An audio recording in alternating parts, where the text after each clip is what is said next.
ঢাকায় সফররত দক্ষিণ ও মধ্য এশিয়া বিষয়ক মার্কিন সহকারী পররাষ্ট্রমন্ত্রী পল কাপুরের সঙ্গে বৈঠক করেছে বিএনপির প্রতিনিধি দল।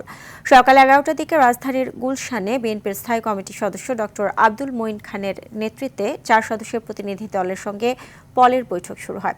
ঘণ্টাব্যাপী বৈঠক শেষে মঈন খান জানান, দুই দেশের সঙ্গে পারস্পরিক রাজনৈতিক ও অর্থনৈতিক সম্পর্ক এবং পররাষ্ট্রনীতি নিয়ে আলোচনা হয়েছে। এছাড়াও বিএনপি সরকারের পলিসি নিয়ে আলোচনা হয়েছে বলে জানান মঈন খান। এটা তো আলোচনার বিষয় নয়।